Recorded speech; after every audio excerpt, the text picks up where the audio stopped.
या 9 केसेस संदर्भात जी पहिली तक्रार आलेली होती एका पीडितेची. तर ती जेव्हा तक्रार आली त्यावेळेला ती पीडिता खूप घाबरलेली होती आणि ती तक्रार देण्याच्या मनस्थितीत नव्हती. तर पोलिसांनी तिला तिचं कॉन्फिडन्स तिला काउन्सिलिंग केलेलं आहे आणि तिला धीर दिलेला आहे. त्यानंतर तिने तक्रार दाखल केली. त्यानंतर तिने आणि काही तिच्या ऑफिसमधल्या काही जणांनी सांगितलं, की अशा आणखीन पण काही अ, तक्रारदार आपल्याला मिळू शकतात. विशेष करून बऱ्याच महिलांना त्रास झालेला आहे या संदर्भात. तर त्यावेळेला आमचे नाशिक पोलिसचे जे महिला अधिकारी, अंमलदार जे आहेत, त्या प्लेन क्लोथ्समध्ये अ, त्या कार्यालयामध्ये गेलेल्या होत्या आणि त्यांनी सर्व त्या ठिकाणच्या महिलांना भेटून त्यांना धीर देणं, काउन्सिलिंग करणं आणि त्यांना त्यांची काही तक्रार असेल तर पोलीस कारवाई करतील, आपण काळजी करू नका. अशा प्रकारचं त्यांना धीर देऊन त्यांचं मनोबल वाढवलेलं होतं आणि त्यानंतर या तक्रारी दाखल झालेल्या आहेत.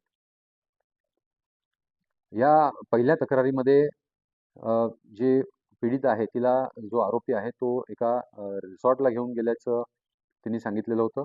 तर त्याचे पुरावे जप्त करण्यात आलेले आहेत. त्या रिसॉर्टचं एंट्री रजिस्टर किंवा त्यांनी दिलेले डॉक्युमेंट्स त्याचबरोबर जे त्यांनी ऑनलाईन पेमेंट्स केलेले आहेत, तर त्या संदर्भात पुरावा जप्त करण्यात आलेला आहे आणि इन्व्हेस्टिगेटिव्ह एजन्सी पुढचं तपास करत आहे.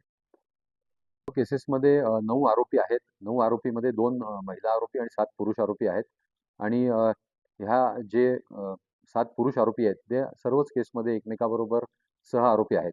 त्यामुळे यांचं एक ऑर्गनाइज्ड ग्रुप झाल्याचं या कार्यालयामध्ये आपल्याला दिसून येतं.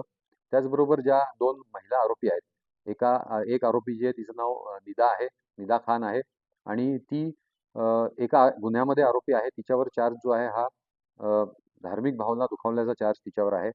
त्याचबरोबर जी त्यांची ऑपरेशन्स आणि एच-आर बघणारी जी मॅनेजर आहे अश्विनी चैनानी, तर हिच्यावर पण एका गुन्ह्यामध्ये हिच्यावर आरोप आहेत, की तिने ज्यावेळेला या पीडित महिला तिच्याकडे गेलेली होती, त्यावेळेला तिने पीडित महिलेला न्याय न देता हे जे काही आरोपी आहेत, तर त्यांना पाठीशी घातलं.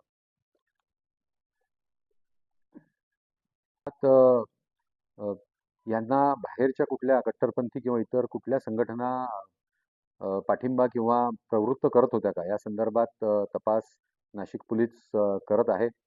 त्याचबरोबर यांना बाहेरून कुठून फंडिंग आलेलं होतं का? किंवा जसं मीडियामध्ये काही ठिकाणी बोललं गेलेलं आहे, की काही इंटरनॅशनल यांचे लिंक्स आहेत का? तर या सर्व बाबतीत पोलीस यंत्रणा तपास करत आहे.